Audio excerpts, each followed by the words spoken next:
As I laid there on the floor after a day's worth of failed productivity and harsh internal dialogue, I asked myself, how do I enjoy the present while constantly striving to improve? Is it truly possible to create an abundant life through ease? How can I navigate overwhelm in a new way? When we're stressed, we feel a lot of outside or even internal pressure, but we can handle it.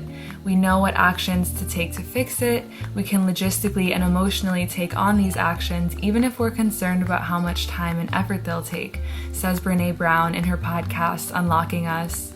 Overwhelm, on the other hand, means we're incapable of taking action. We're so consumed by the pressures on us that we can't do anything about it. Overwhelm means an extreme level of stress and emotional or cognitive intensity to the point of feeling unable to function, Brown says. So I think the big difference is we can function in stress and we really can't function in overwhelm. One of the best cures is nothingness. I personally have had my fair share of days where I have so much to get done that I literally can't do any of it. I feel so debilitated, and I will end up coping with the fact that I have so much to do by just completely procrastinating, and I won't actively give myself to a relaxing experience that would rejuvenate me. Instead, I just semi-chill while nonstop thinking about what I have to do while also not doing it, and it's kind of an unhealthy cycle, but I've been really finding simple habits to help me work through overwhelm, and these are some of the things that I do. When I know I have a few days to complete a task lately, I've been allowing myself to naturally feel the joy and excitement and inspiration to actually do a creative task rather than forcing myself to, because this is often what leads me down that wormhole where it will take me 10 hours to get something done that I could have done in 4, when I'm just forcing that energy and I'm not actually being present with myself, and therefore I'm just wasting so much time. So listening to your inspiration and genuinely letting your joy guide your tasks every single day. What is my highest excitement? In my experience, I have paused my joy and excitement until I have completed certain tasks, which I think can be healthy and important to get deadlines done. But when you're creating your own schedule, you do have the option to incorporate joy and play throughout your day. And an example of this for me is that during quarantine, I was still uploading and filming videos, but I was really just uninspired and sad and moving slowly when all I wanted to do was practice piano. I had just gotten this keyboard for Christmas and it was sitting underneath my bed, and for a whole month straight I felt myself wanting to enjoy this instrument but not letting myself, punishing myself until I finished my tasks. And then at a certain point I was like, I give up on everything. I'm so overwhelmed, I'm so anxious, I feel so pent up, and I reached under my bed, started playing the keyboard, and instantly felt so much joy, so much release, and I just felt like, whoa, I'm happy, and from this place I can do anything. It was like I cleared all of that tension, and that made me more available to do the things that I had to do. Of course, everything that we're doing is fueled by the energy that we're putting into it, and it can be hard to realize and remember that your frequency is one of the most potent gifts that you have to offer the world, and also that you can shake and clear your energy up and arrive to the same task in a completely new way. So making space in your routine for joy and for some kind of play can be really helpful and beautiful. And on that note, we are here to have an experience. We don't live to work, we work to live, meaning that we just do work so that we can enjoy this life, so that we can enjoy this experience. But our entire existence doesn't have to be wrapped up with working and being a capitalist cog in the machine. And it's really important to remember that. I know that there's a lot of girl boss culture, a lot of like hustle and grind culture, which is beautiful because so many people can get out of tough circumstances or find themselves really successful. But at the same time, it feels worthless if you're not actually living your life, if you're not becoming more free on the inside and allowing yourself to laugh and feel joy and happiness. So staying motivated, staying consistent, being on your grind, but all with the motivation to be even more free to enjoy your life. And that's a really big distinction for me. I'm maximizing my productivity so that I can maximize the amount of time I have outside, to have a moment of peace, to be able to have a break. You can facilitate that for yourself as you're getting your things done. Like, okay, I am going to give myself a 15-minute break. I am going to book this weekly pottery class that's going to bring me so much joy. And then you can kind of integrate that deep down desire in your daily routine. I also think that we can procrastinate when we don't want to face ourselves, when we don't want to be present. And this can stem from a lot of emotional reasons, from not wanting to feel the sadness that is lingering, or not wanting to confront narratives of lack, the truth that maybe you haven't been treating yourself kindly. You know, it can feel like a tidal wave of emotion is also something that you're avoiding, not just the surface level work thing or phone call. And I find it really helpful to, as soon as I catch myself in a place of avoidance, knowing that I kind of need to cry or there's anxiety and I'm trying to push through it, I stop everything and rest truly in that deepest part of my experience. And the moment that I give myself to that and sit in the silence, in the space of it all, with my breath, with my sadness, with my anxiety or depression that I'm feeling, I immediately feel relieved of it with my unconditional acceptance. It's like, okay, I'm calling everything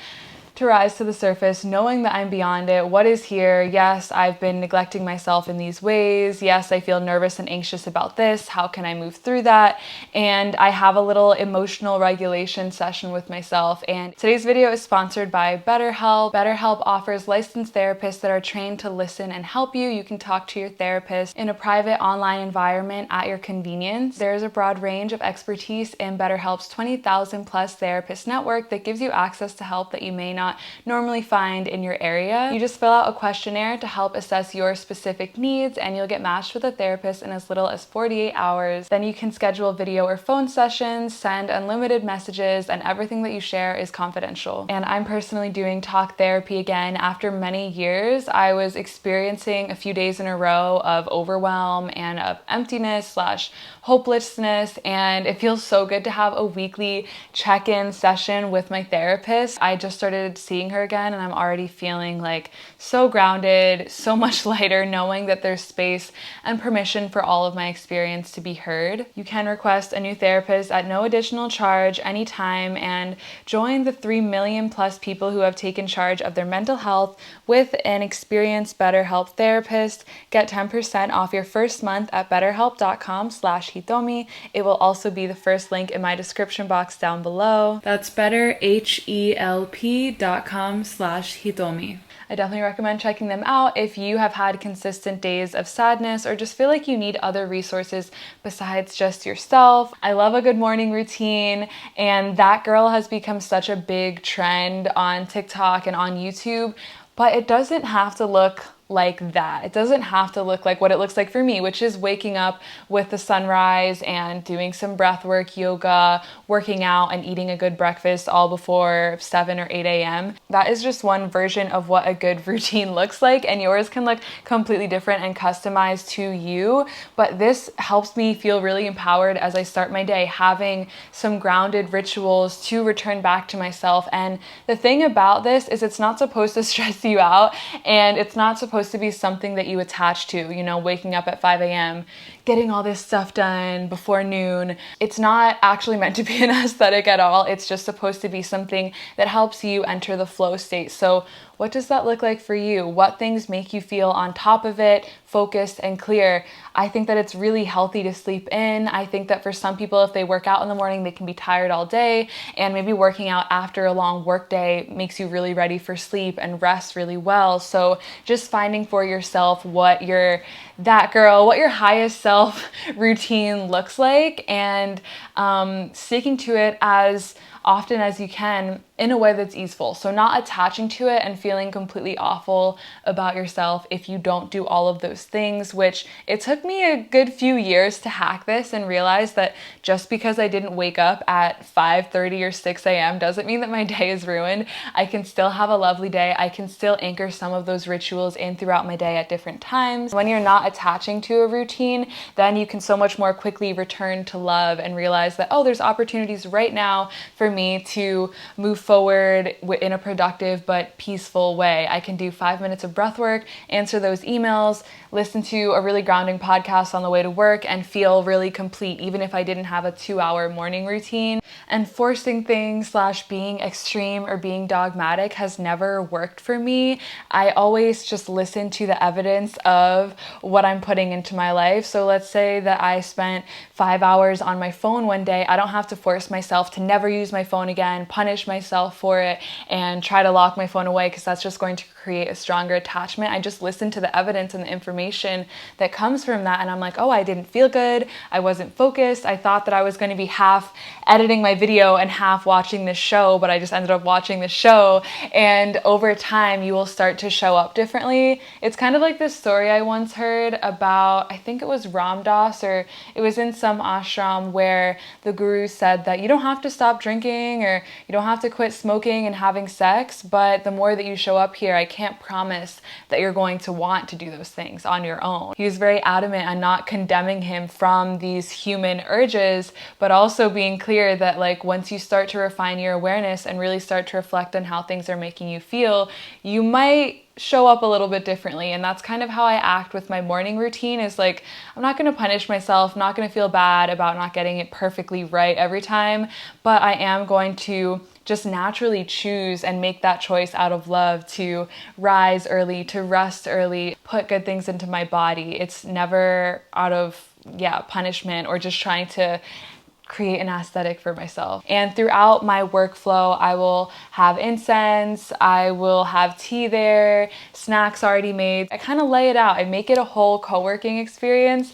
And I've been loving co-working with my friend Reese. If you've seen any of my vlogs, we have come to the conclusion that we abandon ourselves less when we're together, and it's just like having an accountability buddy. And you can do this at your work or with any practice that you're trying to show up consistently for, like working out or eating healthy, like having someone else to check in with you, share your progress with you, or literally do this by your side. There are certain aspects of healing that are going to be very hard, that are going to be uphill battles, but knowing what that hard is leading you to is the most important. Like, is the uphill battle leading you to more freedom, or is it leading you to even more stress and confinement? Is this helping me to evolve and grow, or is this making me more stuck and less free? And I also really like looking at the compound effect. Like, if I continue these actions and behaviors for the next 5 years, what does my reality look like? Where does that take me? That can help you become really clear in the moment about if you want to continue on the same course of action or if you want to show up differently. Those are just some little things I've been picking up and practicing in my own life to help me with overwhelm. Every time I even think I can do something productive on my phone in between work, it is like spiral. I actually wrote that down in my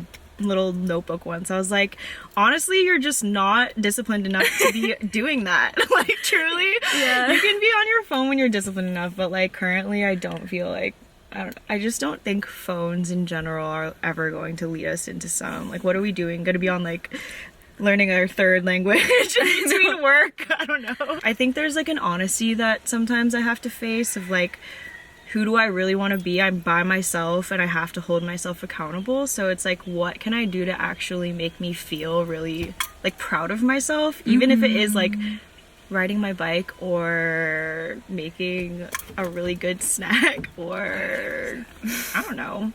What are other really good hobbies that are chill? I really like freestyling to lo-fi music. It really gets me out of my head. Honestly, and you can get really goofy with it. Yes. Takes time. It kind of takes you getting really annoyed of yourself for your bad habits to actually change and be like, oh my god, who am I when no one's watching? I'm all these things and I'm just, it's not good results. It's all up to you too, like what you perceive as good or bad for you, because you can feel when you're being like self-deprecating, honestly. I write it down in a list and I'm like, look, you really like shouldn't do these things. That's so nice of you to do that for yourself. And like websites to just, in between working, especially because you're especially vulnerable, like you want something to do, you're like fiending to like be distracted by something. It's like there are healthy distractions and there are like destructive distractions. So it's knowing what feels destructive to you and calling yourself out and being like, do you want to like really go down this spiral right now, because it's gonna make you feel not good, and then your work is gonna be so hard to do. I also think whatever hobbies you have too, it's helpful to have all of the materials like ready for action. Like painting, for instance, can feel intense when I have to like set up, but if everything's just out already, like all the paints are there, you can like do it real quick. It doesn't have to be serious, and like you don't have to commit as much. That makes you so much more enticed. Yeah, and it's not taking it too seriously. I think a lot of the part too that I like about even just pinning things to the wall, it's like it's really fun to just do everything and just be new at it, because you don't become attached then, and then it's always fun. I really like when we co-work that we'll have like 3 or 4 hours of clear focus and then a break and then another chunk. Every time we've done that together, I have specific things that I want to get done in that amount of time, and it's so helpful. Yeah. And even though this is kind of a random ass topic, I just feel like all of us are working in some capacity, and all of us struggle with being overwhelmed or being extremely hard on ourselves, and partially being like, this isn't what we're supposed to be doing as these human animals that we are. It's just sitting down all day. So also just knowing that nothing is permanent, feeling if you don't want it to be, and you're allowed, like you have permission to decide what you want for yourself. Obviously that comes with a lot of other things, and there are so many factors. Finding time to get to know yourself, that's a key for sure. I think a lot of us don't feel like we have time, but it's like, instead of scrolling, you gotta call yourself out. Even if everyone else is calling us out too, we're like, you know, sad little Gen Z millennials, leave us alone. I feel like everyone's a little bit sad. I definitely feel like those in-person connections, like if you can find anybody who is even remotely, like if you can get yourself to any space where there's other people around you while you're doing whatever type of work you need to be doing, that will help. I think like human connection and community is so essential to any of our growth and well-being. Like knowing other people like informs you of who you are and what you like and what you don't like too. Which strays so far off topic, but it's true. No, like, you're saying all the things that I mentioned in the video. Yeah, like ultimately knowing who we are, it attracts other people who know who they are. And I think that's just how you grow in general, whether it's career or just in this life. It's just a good thing to do. It's just a good thing to be aware of. The self. The self. I know, it's like, I almost feel like that's why we scroll. It's because we don't want to have to, I don't know. It's so much information coming from everywhere else that we don't have to even think about it. You don't have to have your own original thoughts. You can just be like, look, I'm absorbing all this really solid information, which is also great, but it can feel like you're shutting a part of your brain down too. For sure. To just fully, to not have to generate anything new. Because I think so much of our brain power is used in our jobs. It's like we're really expending a lot, so we want a break, which is valid, but it's just knowing, you know, take it with what it is. It's like not all knowledge is like wisdom. And at one point, all of this knowledge and information, someone was figuring that out for themselves, you know? It's like we just need to be in the doing and the now, and like the learning, and knowing that I think there's just we have such a hunger for knowledge, which is beautiful, but it's also like we get to form our own opinions about how we want to live. It's so true. And like take autonomy over our own, like that's how you become free, is knowing that, I don't know, your experience is your life. Yeah. Nothing else really matters. All up to you to curate too. Yeah. It feels like unplugging your brain from the mainframe. For just real. Giving all those tendrils back to your show. We just need our tendrils back, please. My camera's gonna overheat, but these are just some thoughts. I'm like scared of the internet, low-key.